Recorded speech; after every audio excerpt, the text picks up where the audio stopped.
Hello दोस्तों, मैं हूं पवन सर और आप देख रहे हैं पीके बोर्ड क्लासेस। पीके बोर्ड क्लासेस में आपका बहुत बहुत स्वागत है।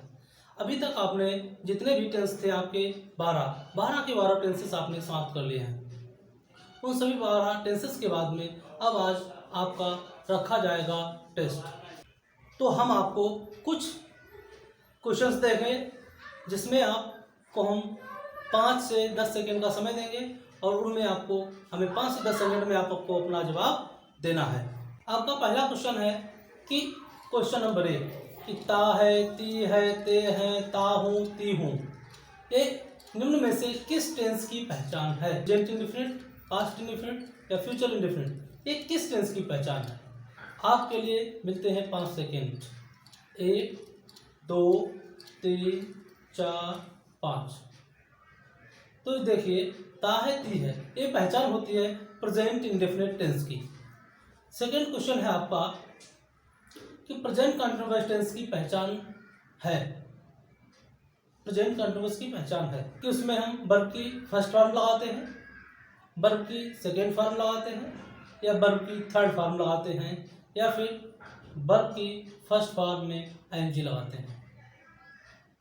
तो देखिए, प्रेजेंट कंटिन्यूअस टेंस की पहचान है कि हम वर्ब की फर्स्ट फॉर्म में आईएनजी लगाते हैं। उसके बाद आपका क्वेश्चन है कि रहा है, रही है, रहे हैं, एक किस टेंस के वाक्यों में पाए जाते हैं? प्रेजेंट कंटिन्यूअस, पास्ट कंटिन्यूअस या फिर फ्यूचर कंटिन्यूअस, ये किस तरह के वाक्यों में पाए जाते हैं? तो देखिए, रहा है, रही है, रहे हैं, ये पहचान आपकी होती है प्रेजेंट कंटिन्यूअस टेंस की। किसकी? प्रेजेंट कंटिन्यूअस टेंस की। अगला क्वेश्चन आपका है कि आईएनजी पहचान होती है, आईएनजी पहचान होती है किस टेंस की? इंडेफिनिट टेंस की, परफेक्ट टेंस की, कंटिन्यूअस टेंस की। आईएनजी पहचान किस टेंस की होती है? सिंपल सा आपका जवाब है कि आईएनजी जहां भी लगेगा वो हमारा कौन सा टेंस होता है? कंटिन्यूअस, कंटिन्यूअस टेंस की पहचान होगी।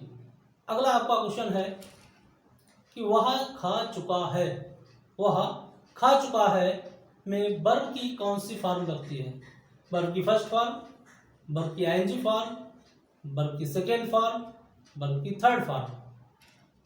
वह खा चुका है, वह खा चुका है में कौन सी फॉर्म लगेगी?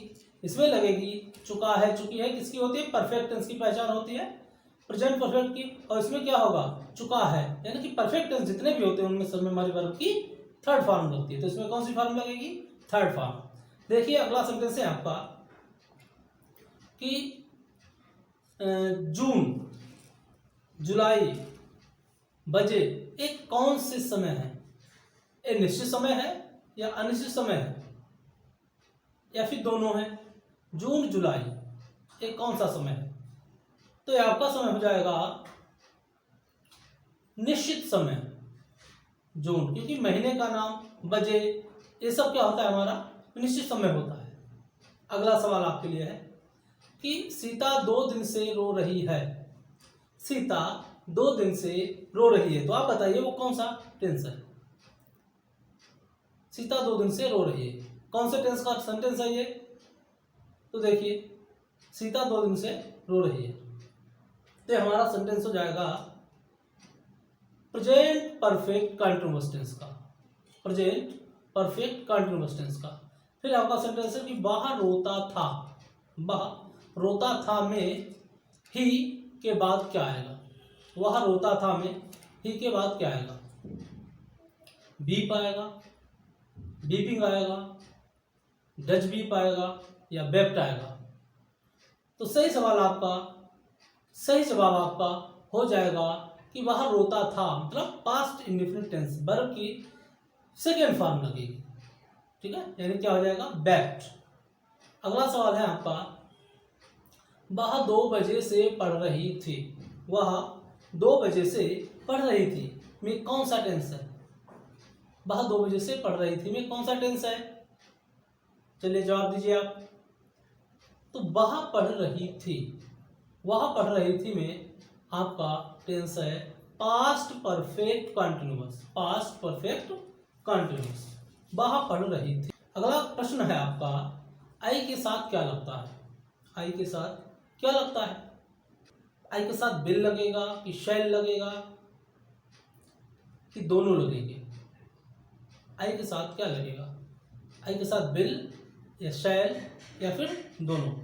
तो देखिए आपका सही जवाब हो जाएगा, आई के साथ हमेशा फ्यूचर टेंस में शैल लगता है। क्या लगता है? शैल। आई के साथ क्या लग जाएगा? शैल लग जाएगा। अगला प्रश्न है आपका, ही के साथ क्या लगेगा? जब हमारा सब्जेक्ट ही होगा, सब्जेक्ट ही के साथ क्या लगेगा? हैज बीन या फिर हैव बीन?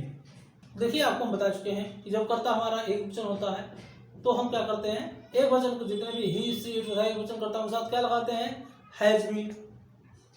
ठीक है, और तो इस तरह से हमारे ही के साथ क्या हो जाएगा? Has been.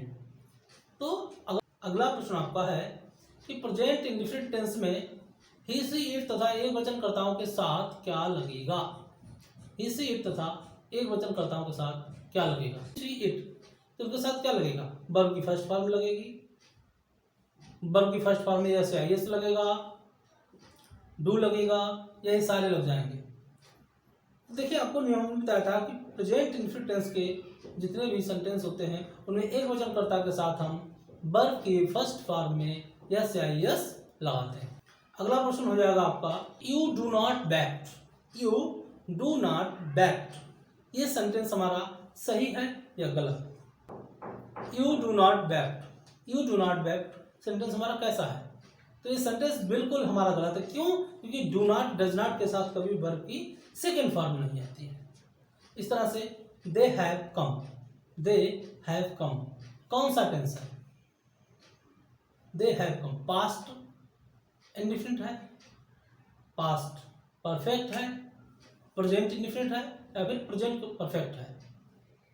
तो सही जवाब आपका हो जाएगा दे हैव। हैज हैव कहाँ लगता है? परफेक्ट टेंस में। बिल्कुल सही आप सोच रहे हैं, लेकिन उसके साथ साथ उसमें दिया गया है हैव, यानी कि ये लगेगा हमारा प्रेजेंट परफेक्ट टेंस। ये कौन सा हो जाएगा? प्रेजेंट परफेक्ट टेंस का सेंटेंस हो जाएगा। उसके बाद हम आपसे पूछते हैं, अगला सवाल है कि सिंस या फॉर किस में लगता है? सिंस या फॉर किस में लगता है? इंडिफिनिट में, कॉन्टिन्यूअस में, परफेक्ट में या फिर परफेक्ट कॉन्टिन्यूअस में? किस टेंस में हमारा सिंस या फॉर लगता है? सही जवाब हो जाएगा आपका सिंस या फॉर निश्चित या अनिश्चित समय के लिए जो हम लगाते हैं वो किस में लगाते हैं? परफेक्ट कॉन्टिन्यूअस टेंस में। किसमें? परफेक्ट कॉन्टिन्यूअस टेंस में। Present perfect continuous, past perfect continuous और फ्यूचर परफेक्ट कॉन्टिन्यूअस कोई सा भी टेंस होता है तो उन सभी में हम क्या करते हैं? सेक अंग्रेजी के लिए सिंस या फॉर का प्रयोग करते हैं। अगला आपका क्वेश्चन है कि you have been reading. You have been reading कहने का मतलब यह है कि इस टेंस में यू हैव बीन रीडिंग जो जगह छुटी हुई है और बीच में आगे दिया है आपको morning. You have been reading dash morning. ठीक है, तो इसमें क्या भरा जाएगा? मॉर्निंग के लिए सिंस या फॉर या टू क्या भरा जाएगा? तो सही जवाब आपका हो जाएगा यू हैव बीन रीडिंग, आगे दिया मॉर्निंग। मॉर्निंग क्या होता है? दिन का पहर। हमने आपको पहले भी बताया था, सुबह दोपहर शाम कोई सा भी समय हो तो उसके साथ हमेशा सिंस आता है। तो क्या हो जाएगा सही जवाब हमारा? सिंस। जितने ज़्यादा आप सवालों के जवाब दे देंगे उतना ज़्यादा आपका हम समझ जाएंगे कि आपने उतना ज़्यादा इस टेंसेस को पढ़ा हुआ है। और इससे भी बेहतरीन जानकारी अब हम आगे आपको बताने वाले हैं। अभी तक तो हम इंग्लिश स्पीकिंग के टेंस वाले पार्ट में फंसे हुए थे। अब ये पार्ट आपने बहुत अच्छी तरह से तो नहीं सीख पाया होगा, लेकिन जितना अच्छी तरह से सीखा है वो हमें टेस्ट से पता चल जाएगा। उसके बावजूद हम आपको कुछ बड़े बड़े सेंटेंसेस बना सिखाएंगे जो आपको नेक्स्ट वीडियो में मिलेंगे। Thank you.